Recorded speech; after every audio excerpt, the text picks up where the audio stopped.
voltando. Bom, até aqui está tudo tranquilo em relação ao Derek Bell e a questão do método?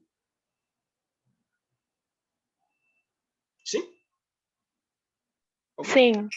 Sim. Bom, isso acaba representando, né, acaba ilustrando aquilo que a Tula Pires, né, chamou, e a gente chegou até a debater na nossa última aula, de epistemologias coloridas. Né? É a ideia de que não basta eu trocar o conteúdo, eu preciso trocar também as metodologias. Né? O Derek Bell ele experimenta em vários trabalhos dele os mais diversos gêneros textuais. Por exemplo, ele tem alguns livros que são análises doutrinárias de leis e de casos. Talvez o livro mais célebre dele que faça isso é uma análise dogmática, um tratado de direito constitucional, que é o Racism and American Law. Quer dizer, um dos primeiros livros dele. Da mesma forma, ele se vale muito de narrativas e contos. Né? Tem 2 livros que eu acho que são muito expressivos desse recurso dele aos contos e às narrativas, que é o And We Are Not Saved, quer dizer, nós não estávamos salvos, né? E o Faces at the Bottom Well, quer dizer, rostos no fundo do poço, né? Algo do gênero. Os contos que eu citei, né, lá atrás foram ambos tirados desses 2 livros.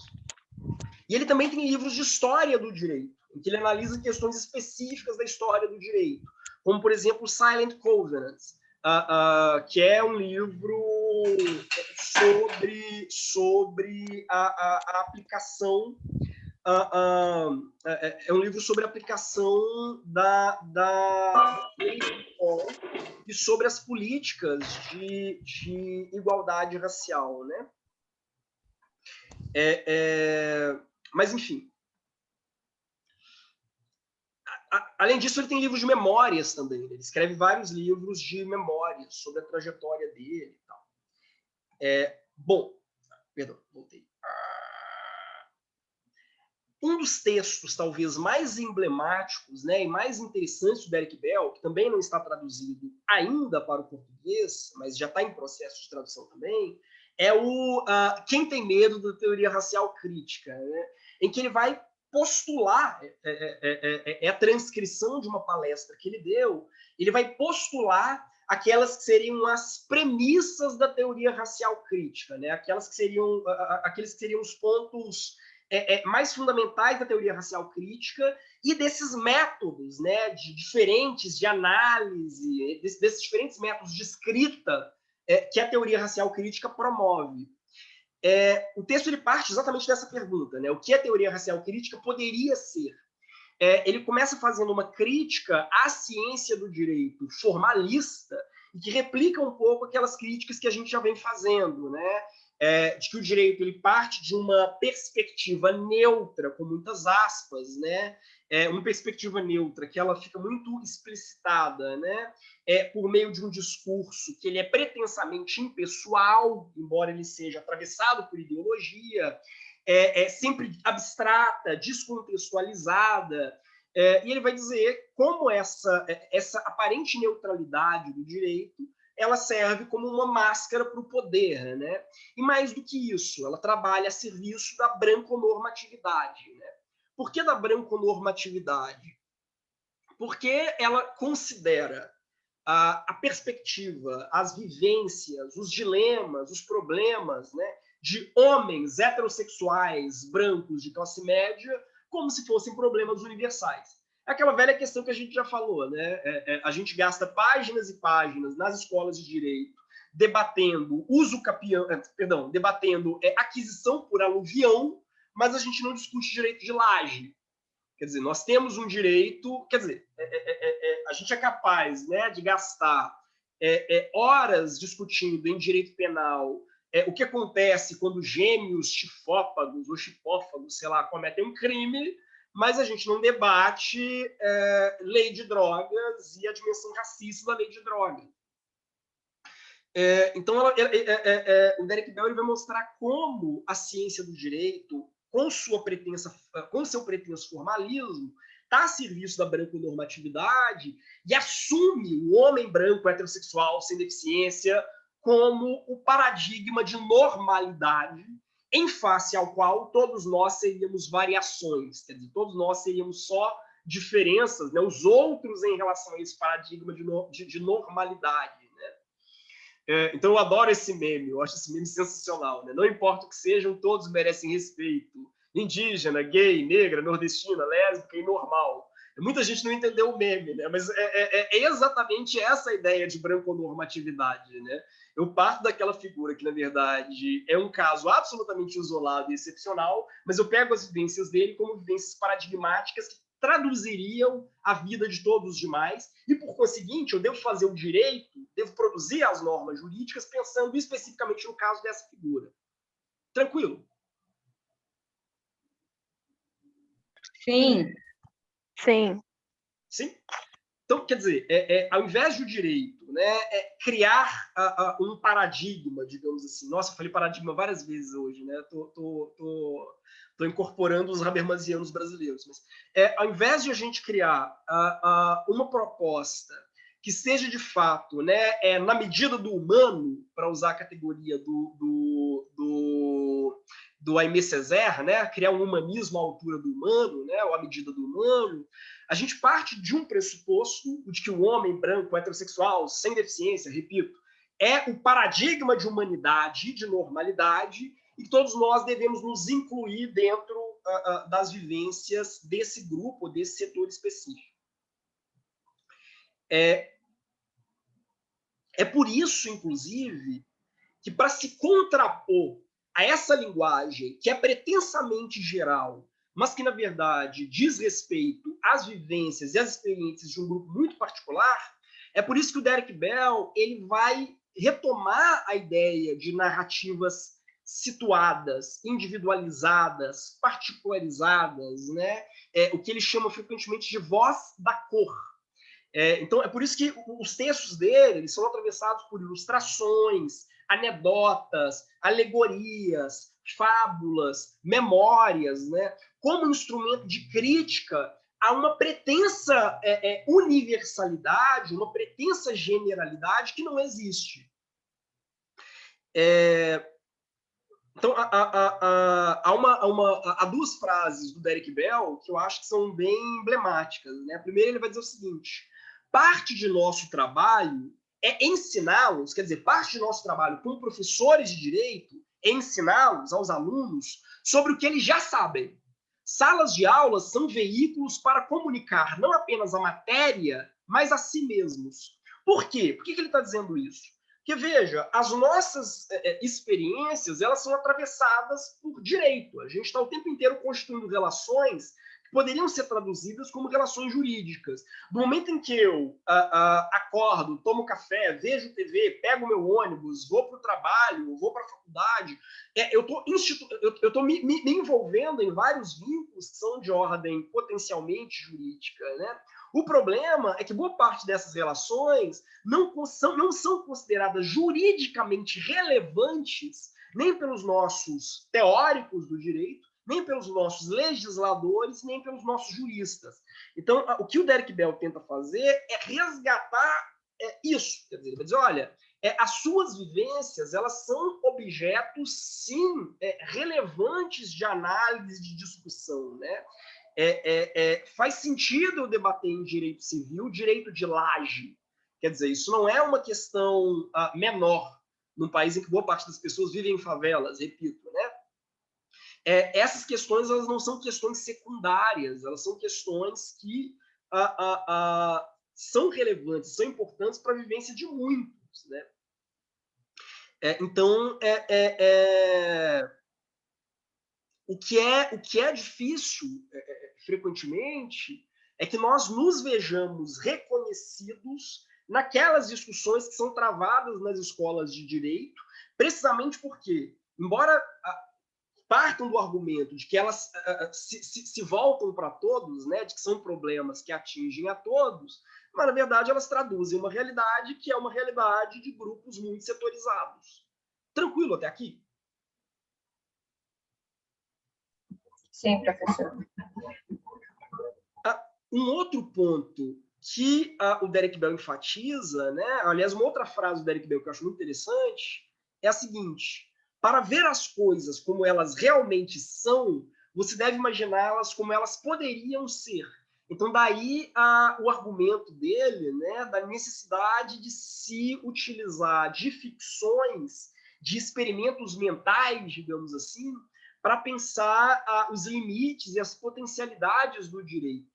Eu coloquei aqui uma imagem do livro da Patrícia Hill Collins, né, O Pensamento Feminista Negro, que é uma outra autora que foi praticamente ignorada durante muito tempo no Brasil, né, vem sendo traduzida até por um esforço de várias teóricas feministas negras brasileiras, como a Winnie Bueno, né, nos últimos anos, né, e que, embora não seja da teoria racial crítica, até porque ela não vem do direito, ela vem da teoria social, mas que tem vários pontos de contato com a teoria racial crítica. Né? Quando a gente falar de interseccionalidade, que foi um conceito que ele foi desenhado meio que em paralelo, né?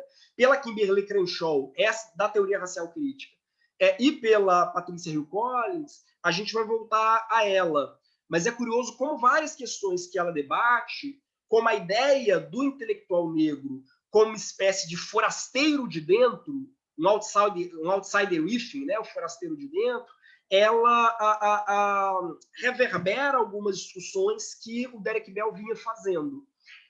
Por que forasteiro de dentro? Né? Porque, ao mesmo tempo, ele está na academia, mas ele tenta, em um espaço muito atravessado ainda, né, por uma visão de mundo que é elitista, é racista, é branco-normativa, ele vai tentar traduzir aquelas vivências e aquelas experiências que, frequentemente, elas são negligenciadas como menores. Tranquilo. Ou como irrelevantes, né? Bom, aí eu vou muito rapidamente falar da trajetória do Derek Bell para ilustrar, né, um pouco as posições que ele foi adotando, né? O Derek Bell ele tem toda uma trajetória de militância fora da universidade, né? Ele nasce em 1930, morre em 2011. Ele pertenceu à Força Aérea Americana. Ele esteve 2 anos na Guerra da Coreia.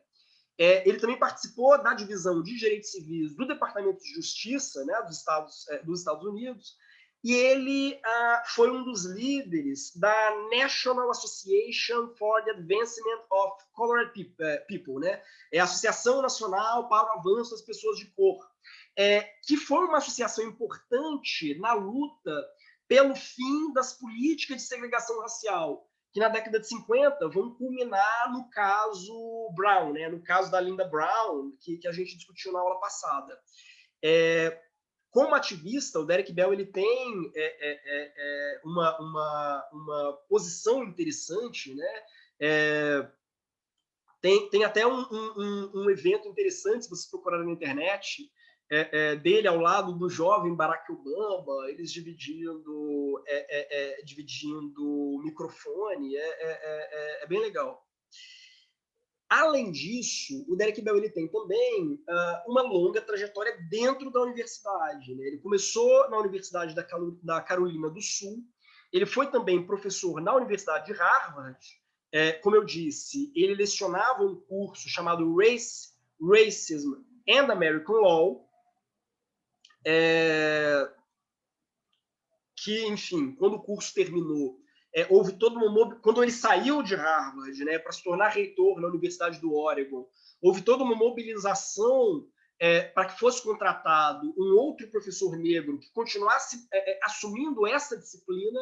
Harvard se recusou, como eu cheguei a falar na aula anterior também.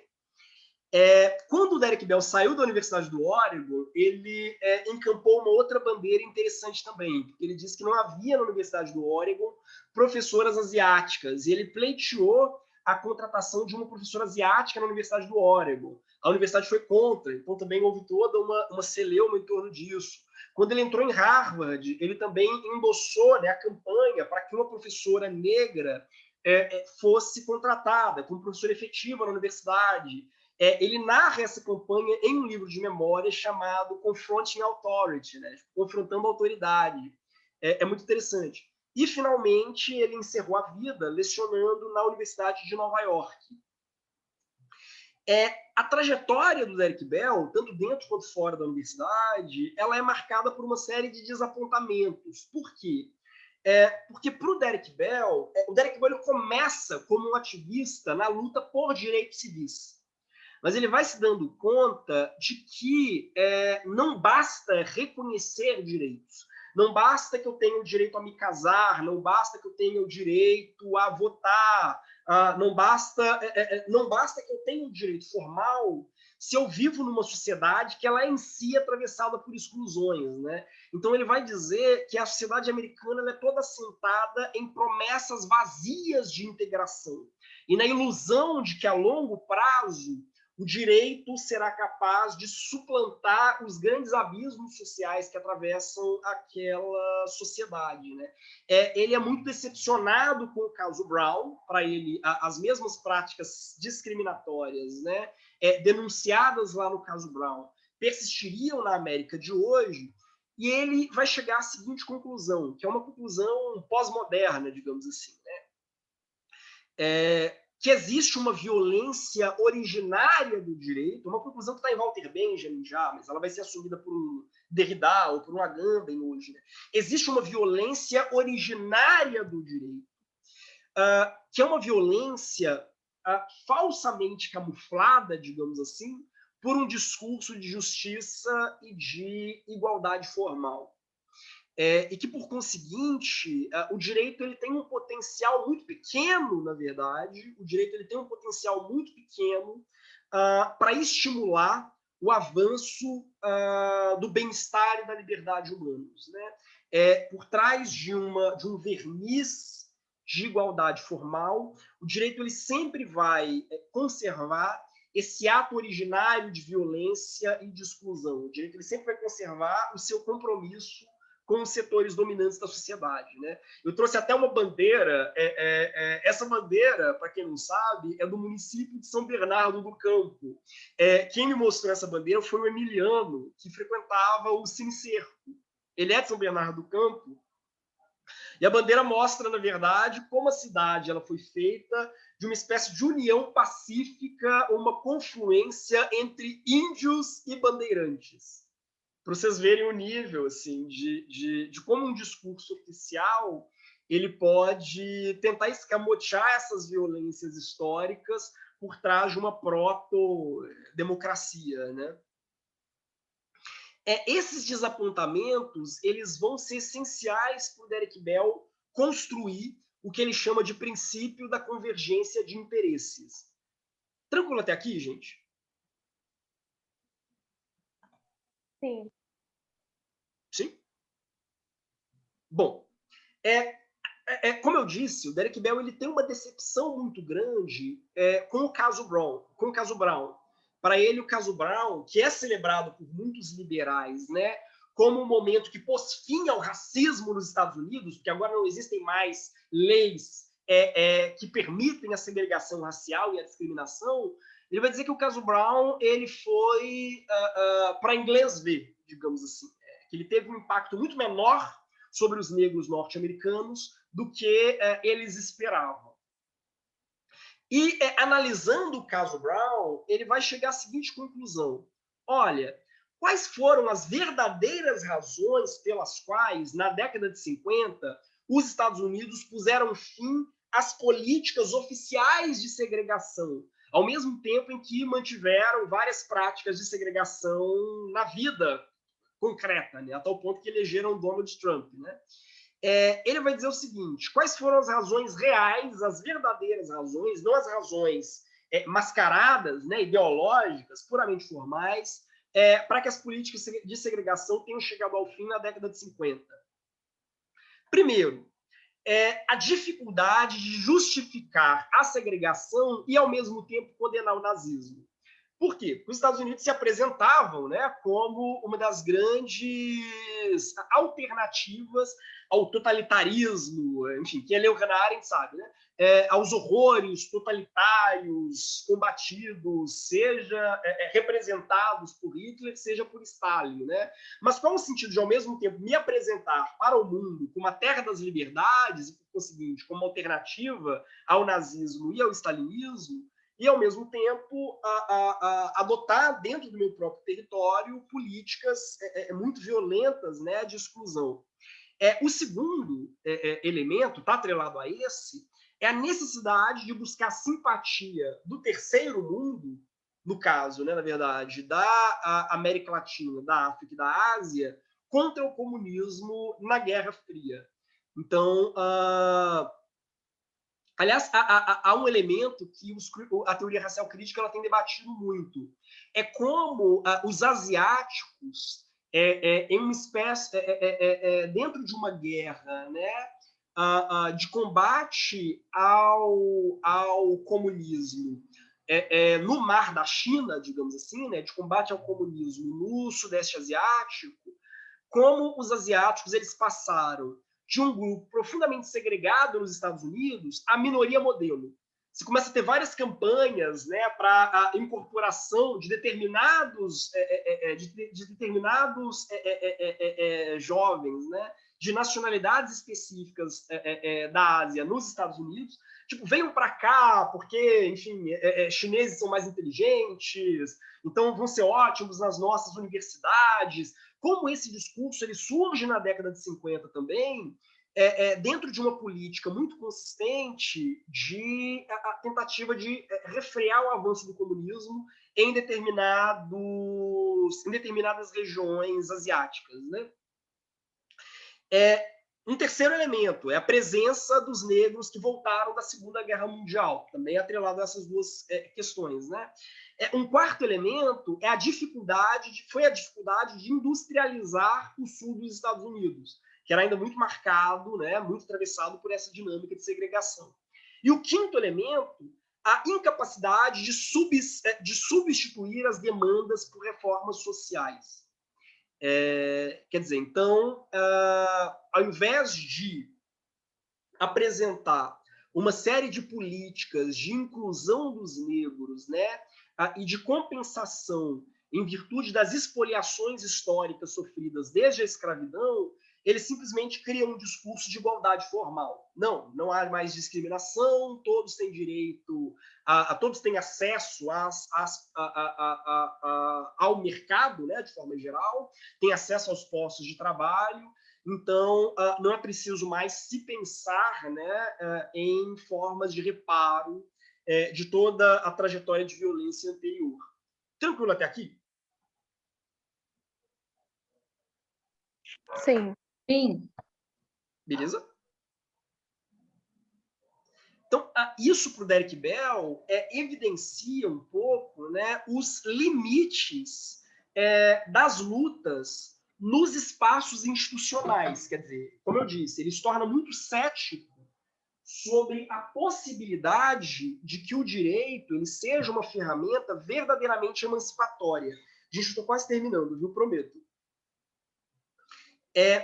Por outro lado, aliás, acho que esse clipe do Childish Gambino também é bem ilustrativo, né, da leitura que o Derek Bell ele tenta promover. Por outro lado, ele não abandona, assim como a teoria racial crítica como um todo, ele não abandona de todo a luta nos espaços institucionais. Ele diz, olha, por um lado, o direito ele jamais vai ser um instrumento suficiente de transformação social. Por quê? Porque as nossas instituições elas têm um compromisso incontornável com as estruturas de poder tal como elas estão montadas. Então, a gente precisa ler cinicamente o direito. Não é possível pensar o direito como um processo de evolução natural e necessária, de progressiva conquista de garantias fundamentais, porque isso é fetiche liberal. Por outro lado, o direito ele também é um espaço de luta possível, né? Aí eu coloquei aqui como exemplo o meu casamento, né? Eu vou dar, eu sei que é excessivamente pessoal, né? Peço desculpas, mas eu vou dar um exemplo que para mim eu acho que é emblemático, né? De como o direito ele tem uma função ainda pedagógica, apesar de tudo, né? Quando eu me casei, quer dizer, um casamento gay interracial, quando eu me casei num cartório da periferia de Belo Horizonte. E a gente estava realmente com muito medo de que houvesse algum tipo, como, enfim, há em vários outros cartórios espalhados pelo Brasil, né, Florianópolis que o diga, algum tipo de, enfim, de constrangimento, para dizer o mínimo, né? Tô com medo de apanhar de lâmpada, né? E então a gente foi, né, no meio da pandemia, se casar, e o tabelião aproveitou a oportunidade do casamento, foi o único casamento gay do mês, a gente até chegou a verificar, ele aproveitou a oportunidade do casamento para fazer um longo discurso sobre a importância simbólica da aceitação do casamento gay como uma forma de naturalizar ou de normalizar as diferenças e tal. E, para o meu espanto, os demais casais héteros que estavam no saguão, que tinham alguns casais héteros, tinha uns 10 casais héteros, né? Umas 20 pessoas, juntamente com as suas testemunhas, né? no saguão, começaram a aplaudir. Então eu pensei, poxa, e olha que coisa bizarra, né? Professor de direito é um horror, né? Ao invés de eu pensar, nossa, que coisa bonita e emocionante, eu comecei a pensar em como a Patrícia Williams e o Derek Bell, eles têm razão quando eles, ao mesmo tempo, colocam o direito sob suspeita. Quer dizer, olha, lutar pelo direito de casar, no fundo, é lutar por uma conquista puramente liberal e burguesa.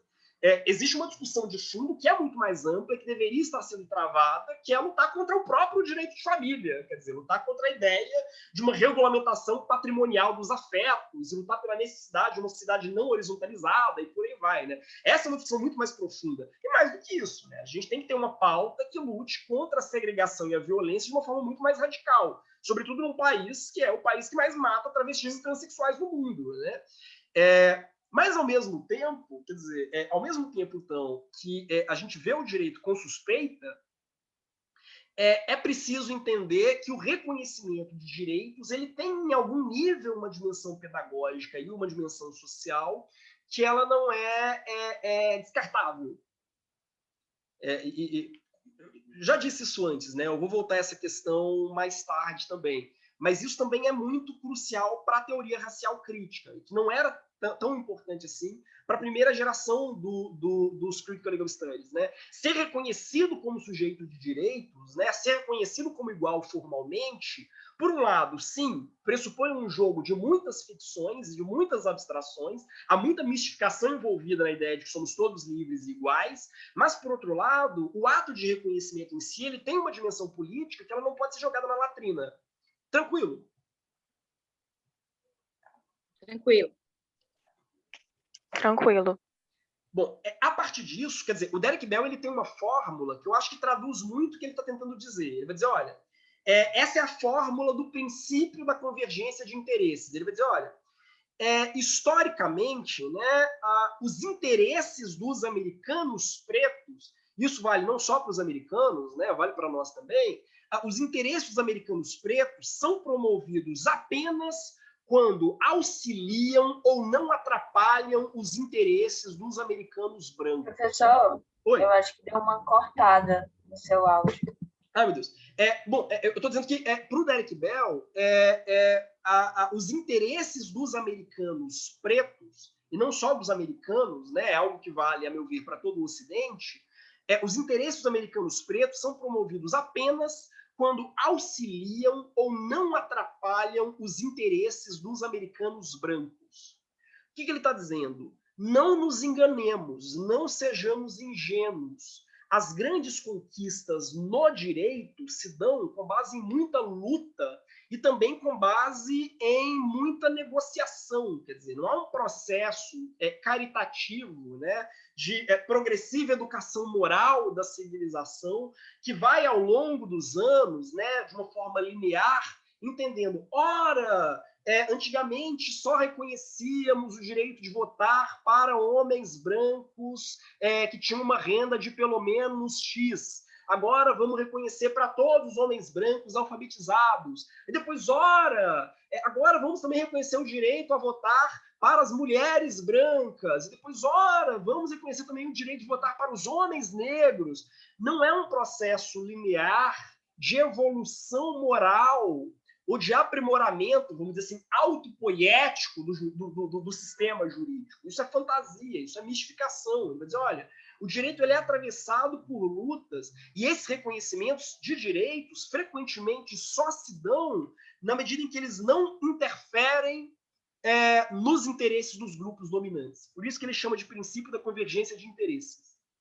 Essas conquistas elas são sempre negociadas, são conquistas que precisam ser impostas na marra e sempre vai haver um esforço dos grupos que estão no poder, digamos assim, para ajustar essas conquistas de uma forma que não minimize ou não relativize as suas próprias posições de supremacia. A Jéssica comentou, né, um falso avanço, né? Sim, exatamente. A Samira comentou também, né? A própria escravidão só teve fim por questão de interesse econômico. Perfeito. E o Derek Bell vai dizer com todas as letras. Ele vai dizer, olha, o debate jurídico não é um debate de ordem moral. Não se trata de um processo de evolução moral. Discutir o direito não é discutir a relação entre direito e ética, ou entre direito e moral, ou sobre a necessidade de reconstruir um ideal universal de justiça. Discutir direito é discutir interesses sociais, discutir interesses socioeconômicos e políticos. Qualquer análise jurídica que não seja uma análise, vamos dizer assim, geoestratégica, é uma mentira. Isso é crucial, até para marcar uma diferença, eu diria, entre a teoria racial crítica e o pós-positivismo. Que o pós-positivismo vai dizer, olha, o problema do direito é que falta aos juízes uma concepção de valor que seja metanormativa, né? Falta aos juízes um marco de moralidade pública, para usar a expressão do Orkin, né?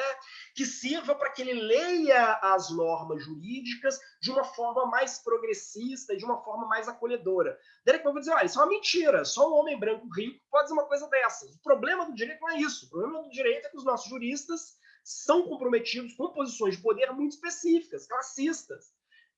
Então, não há como pensar o direito a não ser geopoliticamente, dentro dessas lutas que são lutas por recursos econômicos mesmo. A Jéssica perguntou, professora, a discussão de meritocracia também entraria nisso? Não, sem sombra de dúvida, até porque, para eles, né, frequentemente a meritocracia ela serve para escamotear um certo predomínio. Né? O caso do Poder Judiciário é muito emblemático. Né? Não, por que o TJ de São Paulo só tem homens brancos? É uma questão puramente meritocrática. Eles são muito críticos em relação a essas dimensões também. Gente, eu estou terminando, prometo. Professor, rapidinho, Oi, desculpa só te interromper, falando um pouco nessa questão de meritocracia, e o senhor deu até o exemplo do tribunal, e, tipo assim, é muito real isso, né? Porque as pessoas vão colocar, tipo, mas não tem ninguém lá porque ninguém quis, tipo assim, como se fosse, sim, tipo, nenhum negro quisesse ter feito direito para estar lá. Sim. Não, ou a ideia do lugar natural, da Lélia Gonzalez. Aliás, eu estava discutindo com um colega meu que ele dizia o seguinte, nossa, isso de uma outra universidade, eu não oriento nenhuma mulher, mulheres nunca me procuram para orientação, por que será? Será que elas não têm interesse em filosofia do direito? Minha vontade de responder, não, é porque você é machista. Simplesmente porque aquilo que você pesquisa, quer dizer, aquilo que você diz em sala de aula já é frequentemente machista. Bom,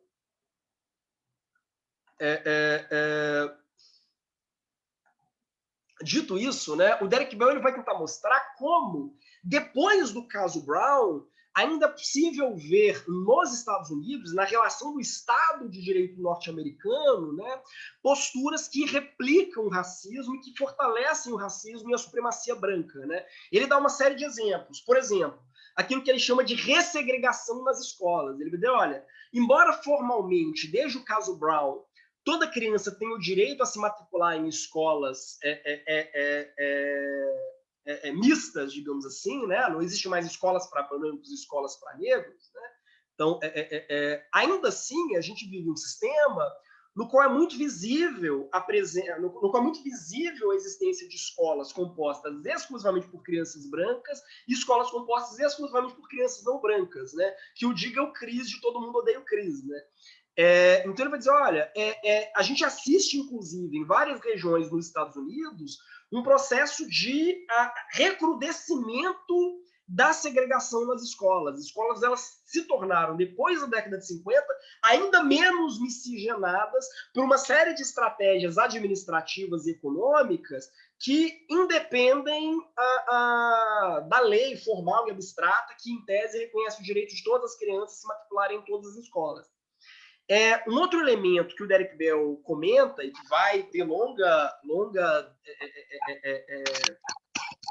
vai gerar um longo debate dentro da teoria racial crítica também, é o fato de que, nos ambientes escolares, frequentemente crianças e adolescentes pretos, eles têm uma tendência muito maior a serem patologizados, ou seja, uma criança negra que faz pirraça, por exemplo, tem uma probabilidade muito maior de ser diagnosticada com algum transtorno psicossocial que vai expulsá-la da escola, quer dizer, vai servir como base para que essa criança ela seja trancafiada em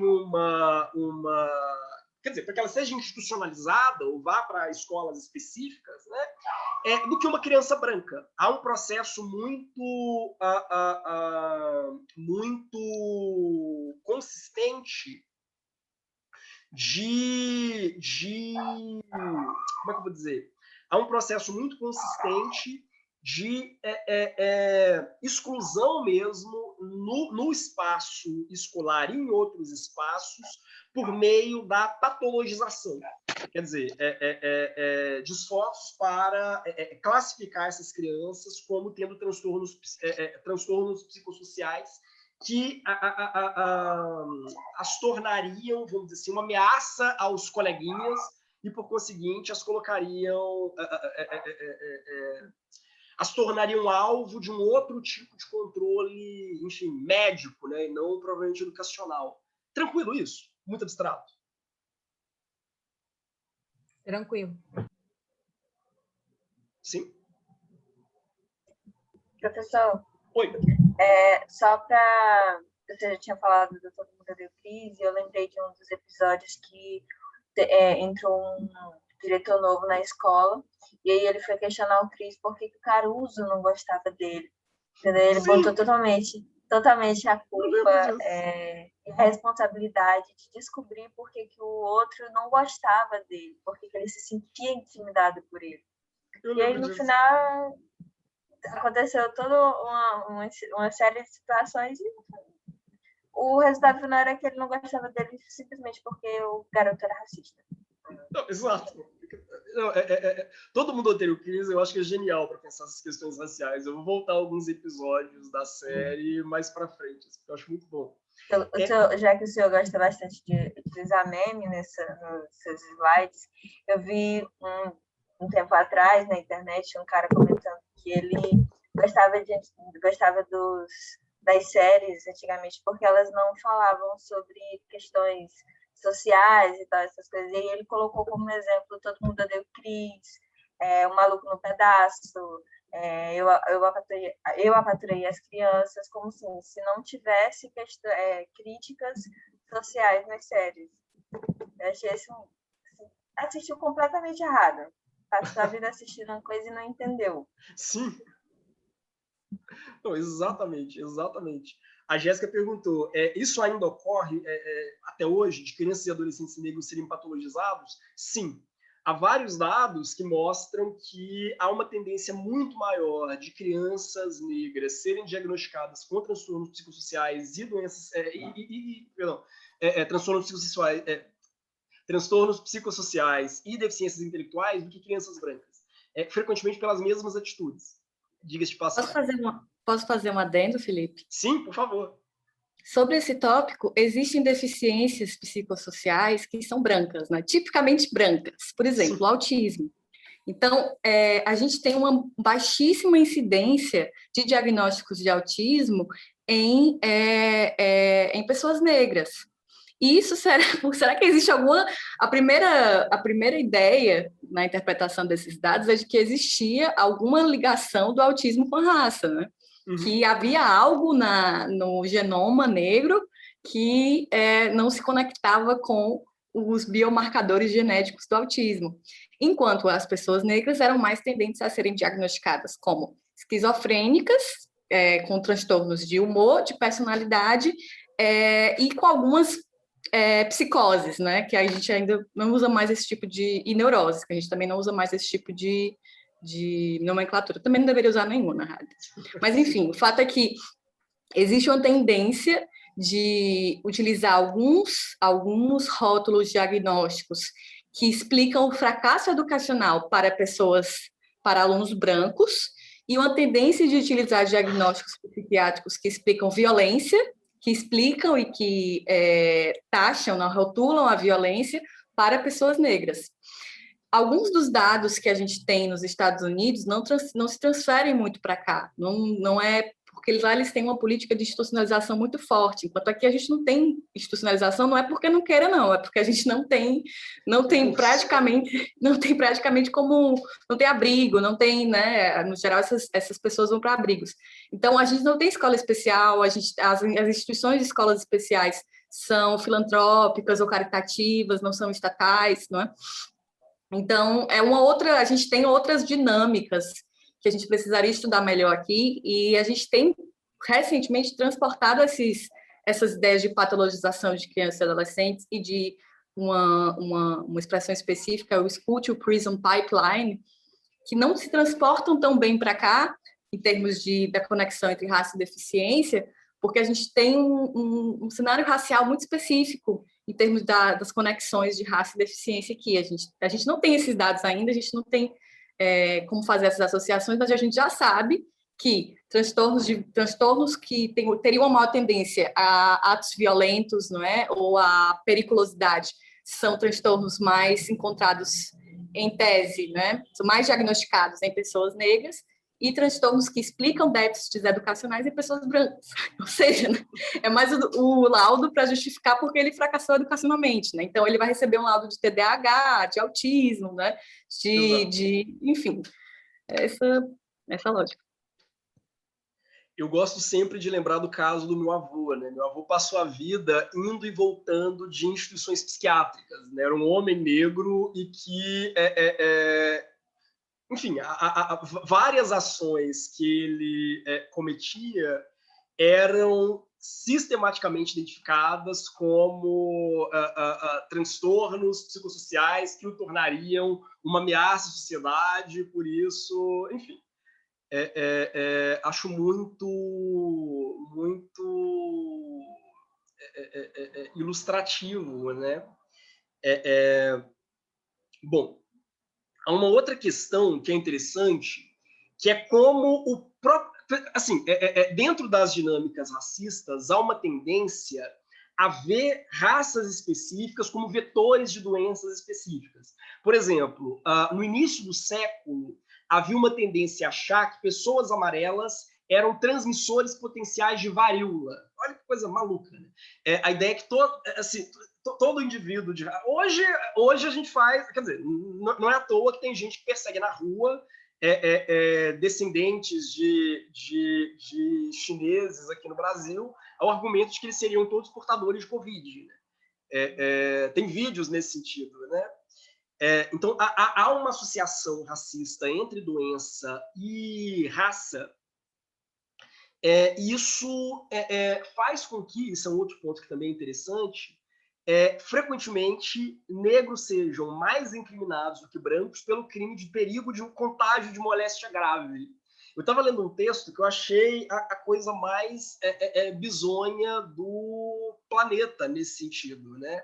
É como se um indivíduo que tem vários parceiros sexuais e, eventualmente, por exemplo, se contamina com uma doença sexualmente transmissível, seleciona exatamente o parceiro negro ao argumento que foi ele que conscientemente transmitiu para ele a doença. Enfim, vocês entenderam? Isso é um elemento que evidencia, em certo sentido, essa perpetuação de políticas racistas também. Um outro exemplo, todo mundo sabe, é a guerra às drogas. Paralela à guerra às drogas, ou atrelada a ela, a ideia de atitude suspeita, que me autoriza a parar um indivíduo, enfim, na rua, ao argumento de que ele é suspeito, e por aí vai, né? A Angela Davis, ela traz uma informação que eu acho que é muito ilustrativa. Ela vai dizer o seguinte, isso logo no início do estarão as prisões obsoletas. Ela vai dizer o seguinte, depois do 11 de setembro, a quantidade de descendentes de árabes presos nos Estados Unidos por crime comum aumentou exponencialmente. Por quê? Será que essas pessoas passaram a cometer mais crimes comuns? Não estou dizendo crime vinculado ao terrorismo, não. Estou dizendo crime comum. A quantidade de pessoas de ascendência árabe presas por crime comum aumentou consideravelmente nos Estados Unidos depois do 11 de setembro. Por quê? Porque eles passaram a ser vistos como um público-alvo, como um dos públicos-alvos das atitudes suspeitas. Quer dizer, passaram a ser vistos como uma raça perigosa, digamos assim. Um outro exemplo que o Derek Bell traz também é de como os afrodescendentes eles são sistematicamente excluídos do tribunal de júri, né? Que tem uma certa centralidade dentro do sistema judiciário norte-americano. Né? Então, esses são só alguns exemplos que ele pontua de como há uma certa persistência dentro do sistema norte-americano, né? Como haveria uma certa persistência, mesmo depois das leis de Jim Crow, de uma estrutura profundamente segregada, que gira em torno de práticas de segregação. Tranquilo? Esse é o Derek Bell. Sim, professor. E aí, só para fechar, vou muito rapidamente agora. O Derek Bell ele vai, a partir dessas colocações, desenvolver aquilo que ele chama de realismo racial, que ele vai descrever da seguinte forma. Esse é o núcleo do realismo racial, da ideia de realismo racial. Os pretos nunca ganharão plena igualdade neste país. Mesmo aqueles esforços hercúleos que encaramos como sucesso não produzirão mais do que picos de progresso temporários, vitórias de curta duração, que se tornam irrelevantes à medida que os padrões raciais se adaptam de maneiras que mantêm o domínio branco. Então, por isso, quer dizer, como a gente tinha dito, para o Derek Bell, dentro do sistema liberal, toda conquista é uma conquista provisória. É por isso que ele frequentemente flerta com um discurso que é pan-africano. Para ele, quer dizer, não é possível pensar em uns Estados Unidos não racista. Se eu quero realmente combater o racismo, eu preciso pensar numa nova nação. Eu posso pensar numa nova nação que seja no mesmo território, digamos assim, ou numa nova nação que seja em outro território. Mas que é fundamental revisar a nação como um todo, isso para ele é indiscutível.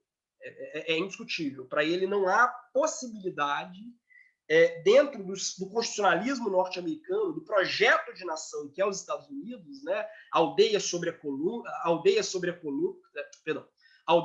colina, né? Esse povo de peregrinos calvinistas. Não é possível, dentro desse projeto mítico, construir, de fato, uma sociedade que não seja essencialmente racista. Mais do que isso, né? Para ele, no fundo, não é possível conceber um Ocidente que não seja racista. Se eu quero pensar efetivamente num combate ao racismo, eu preciso pensar em um outro marco civilizatório. Então, o que ele vai dizer? A injustiça racial ela não é uma anomalia nas democracias liberais a ser superada com o tempo.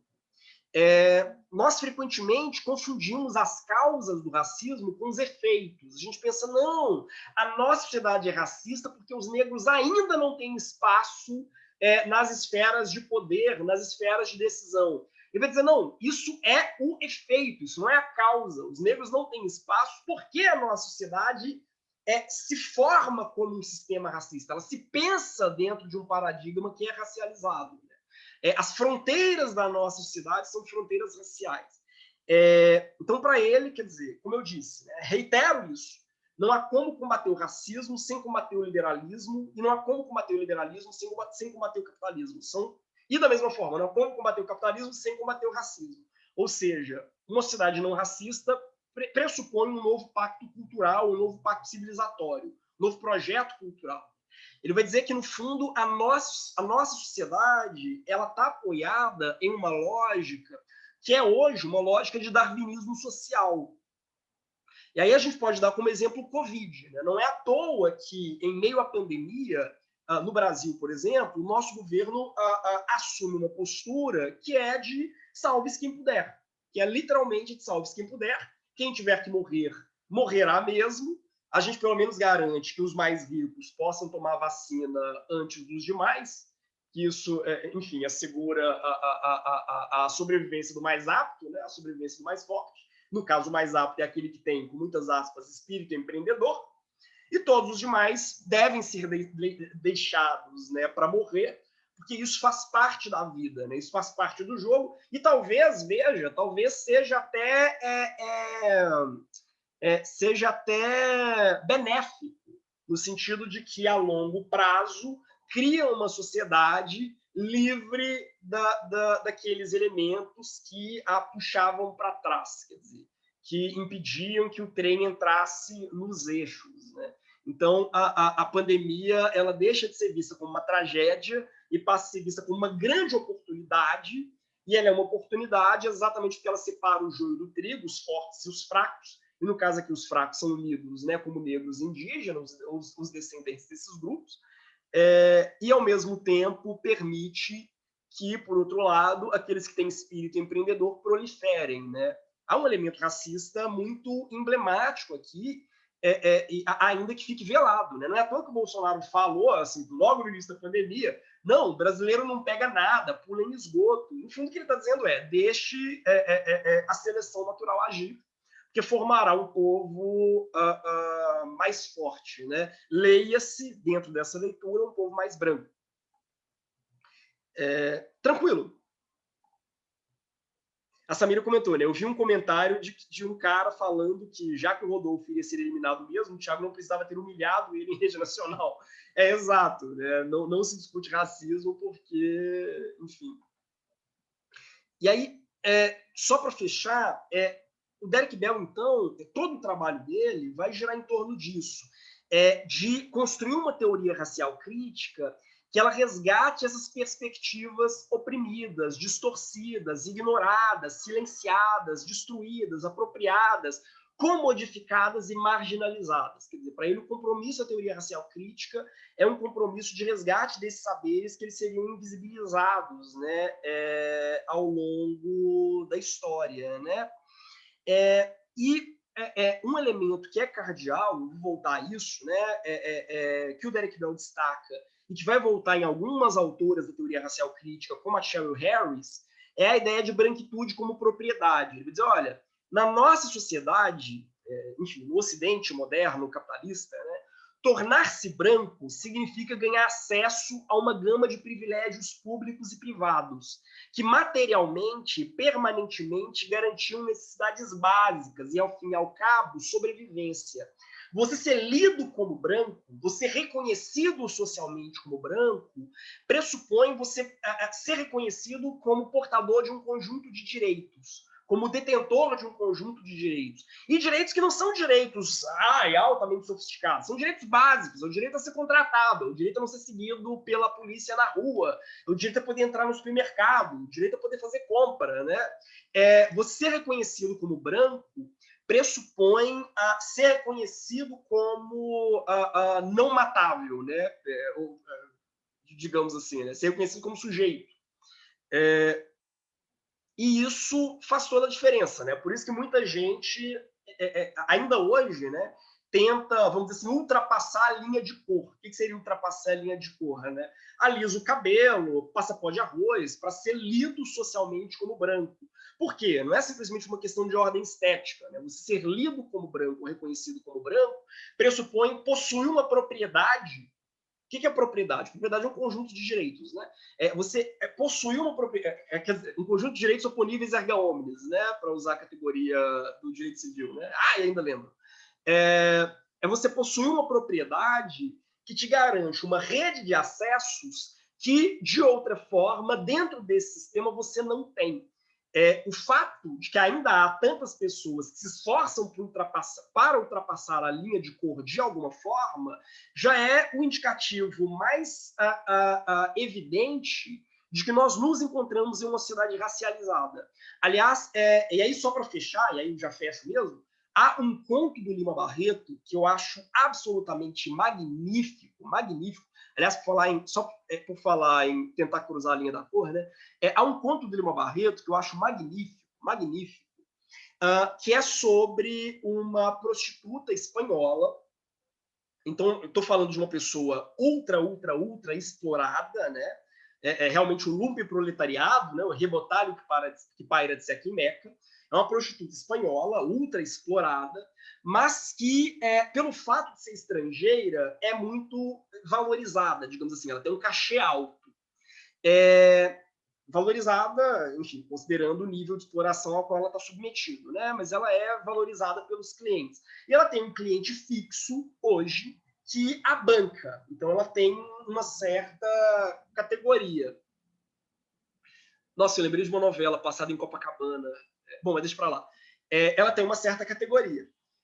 E ela vê atravessando a rua uma outra prostituta, e essa prostituta negra, ou seja, tão explorada quanto ela, tão vulnerabilizada quanto ela vê uma prostituta negra, mas que, de repente, achou um cliente mais rico, achou um fixo, né, mais rico, e ela está com trajes sofisticados, um chapéu francês, roupas de luxo. E a prostituta espanhola fica indignada. Ela diz, meu Deus, quem é capaz de de investir tanto dinheiro numa mulata? Ela é só uma mulata, ela é uma negra. Quem é capaz de dar? Veja, a gente está falando de um grupo ultra, ultra, ultra explorado, está na base da pirâmide da cadeia alimentar, né? Ela vai dizer, quem é capaz de gastar tanto dinheiro com uma prostituta negra?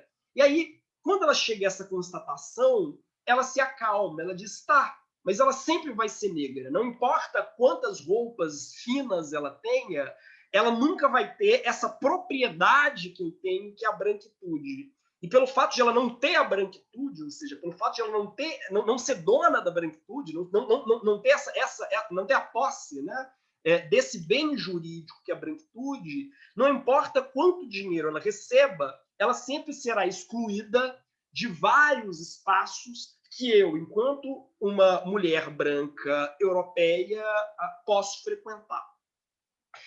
Isso é central, eu vou voltar a isso mais vezes, mas é central para o Derek Bell e para a teoria racial crítica, para pensar em como a racialização ela está ligada também à dimensão econômica. Como não é possível desvincular uma coisa da outra. Quer dizer, isso fica muito evidente se a gente pensa tanto em grupos muito vulneráveis quanto em grupos muito ricos, né? Mesmo aquele lumpen-proletariado ultra, ultra explorado, quer dizer, o entregador de aplicativo que não tem nem a bicicleta com a qual ele roda, ele paga o banco para poder rodar na bicicleta do banco, mesmo entre aqueles grupos mais vulneráveis, o branco possui uma propriedade que o negro não tem. É isso que explica por que, aliás, a tão sonhada solidariedade de classes, né, frequentemente não acontece a nível universal, trabalhadores do mundo univos, porque o operário branco sempre vai sentir que entre ele e o trabalhador negro existe um abismo. Que abismo é esse? A branquitude. Ele tem uma propriedade que o alia aos empresários brancos, né? E o distancia dos outros proletários, vamos dizer assim, negros, que é a branquitude. E essa propriedade é mais importante que qualquer outro meio de produção, e por ela vale a pena lutar, inclusive contra aqueles que são da sua mesma classe, digamos assim, né? Isso também fica evidente se a gente pensa no caso dos muito ricos, digamos assim, né? Que eles estão no topo da pirâmide. Mesmo um grande empresário negro, ele continua sendo negro, o que implica dizer que aquela propriedade, digamos assim, que é a branquitude, continua lhe sendo excluída, né? A não ser que ele seja Anitta que transita de cor quando lhe convém. Tranquilo. A Jéssica comentou, né? Paraíso Tropical? Isso, a novela é Paraíso Tropical. E a Samira disse, né? O caso Neymar? Exatamente. Estou pensando exatamente no Neymar. Tranquilo, gente. Podemos fechar? Dúvidas, críticas, sugestões? Podemos. Meu Deus, eu ultrapassei muito tempo. Eu peço desculpas, prometo que eu não vou ultrapassar o tempo de novo, porque esses problemas técnicos assim estão realmente dificultando um pouco as coisas, né? A minha tela está piscando até agora. Depois eu vou filmar, eu vou mandar para vocês verem que eu não estou mentindo. É surreal o nível de precariedade, né? Mas eu agradeço a atenção, agradeço a paciência de que aguentou até agora, e é isso. Assim. Cuidem-se, até semana que vem. Obrigada, professor. Tchauzinho. Tchau.